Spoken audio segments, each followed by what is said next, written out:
So, Mr. Grammer, you have had such a vibrant career. What made you want to do the movie Storks? Oh, I love working, honestly, and it's a cute idea. It's a great idea. This guy's got a hell of a pedigree, so the more opportunity you have to just sort of jump in the sandbox with new people and try new things. I'd never worked with Nick before. You just think, why not? and then I loved the story. I loved the idea of what they were trying to tell. This conceit about storks and sort of, revisiting them as the deliverers of babies. I just thought it was lovely. Now tell me a little bit more about your character Hunter, who plays the boss of the Storks. Yes, Hunter is moving up. He has things to do, and he needs to appoint someone to take his place. And to preserve his legacy, that's the biggest thing. Make sure this thing still fires on all cylinders like it can. And that's who he is. Now for you, how many days were you actually in the studio recording? Off and on, what do we do? Maybe 15, 20 hours total. Yep. So maybe, sounds about right. Maybe 5 sessions through a year and a half or so. I didn't come in until, way late into the process. These guys start. Yeah, it's a long process. Yeah, big time. Now I know this movie was done a little bit differently than most animation movies because you guys did improv recording in the studio. Now were you taking place with that as well? Not so much, but they did. He tells it much better than I can. Well, Nick works by improv a lot. And we have different character sets in the movie that lend themselves to doing more improv and character development. In addition to that, with some of the characters we had, Nick, we got also temporary actors to do voices before we did the real casting. That also helped do story and character development with Nick. So improv takes on there's a lot of depth in the improv work we did. And then we worked with Kelsey. Kelsey and Andy worked together to start with. Mm-hmm. And then Kelsey has it, and then we're in production. And we need things at a certain pace. So, we didn't always he didn't have a lot of scenes where he was doing lots of interactions with Right, them. yeah, that's true too. Yeah, So you were one of the solo actors who just got to come in and record. Pretty much, it's funny with an animated film, and I've done a few. You'll suddenly get a call 6 months after you did the first one, and they say, "We need you to come in and do a couple of pickups." And maybe it's 2 hours of work, and I always go 2 hours of work is usually 10 minutes for me.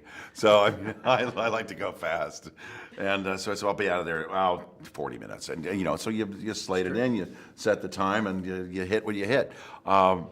There's any number of things that may happen during the development of an animated movie. They might change something, they might add a scene.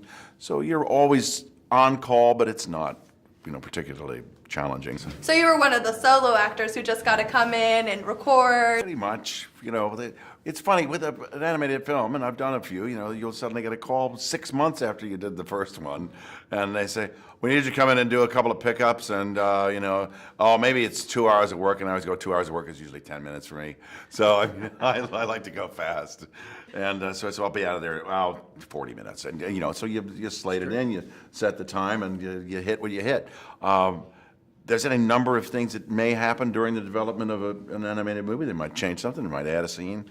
So you're always on call, but it's not, particularly challenging. Ask you to sing in this movie? Because I know you're a great singer. The only time this is not a singing movie, really. We did record me doing How Do You Like Me Now? That's right. But it didn't make the cut, that was a little devastating, but I then realized it didn't make a lot of sense for me to be singing the song in the movie. I guess, right? I thought maybe it would be a credit roll thing, honestly. I thought maybe that's where We use did. it. That's what there was an idea for Right. that we got cut. Yeah. Something that I really loved about this movie, not only is it hilarious, but it had a lot of heart to it. For you personally, you've done a lot of animated films. What is different about Storks versus other animated films that you've done? Every animated film has its own story, right? And those stories are unique, and whatever sort of archetypal or universal story we're trying to tell is different. So this one being about sort of love and connection, even though we all have our own direction, being allowed to sort of change your ego and your path based on a baby coming into your life or having a child. So that's super different, right? On the other level, we always try to find in the movie a high entertainment level, and then find the right moments for what your emotional connection is going to be as an audience goer. So I feel like the thing about this movie is toward the end, it's surprisingly emotional in something that's pretty absurd and pretty bizarrely played. Now for you guys, what was just a favorite moment just creating the film? I know there has to be one for each of you. Maybe it's a little bit different, but I know the fans would love to know that just for you guys personally. My favorite personal moment, and I still don't quote it correctly, but is when he says, "Oh, don't worry, the penguins, they know how to take care of children, blah, blah, blah, blah, blah. They made a documentary about it." I just love that. I don't know why, it just makes me giggle. The other scene that I loved was the silent abduction scene where they go to have the fight, and, and the baby's asleep, so no one wants to make any noise. I thought that was just inspired. Right. There's a lot of memorable moments. Always the scoring for me is a huge moment because we work on the movie for so long, and then in 1 week, all the emotion really gets brought home and everything. So the Dan has brought an incredible score to it. So I like to break into tears like 4 times, during the process of watching the score happen.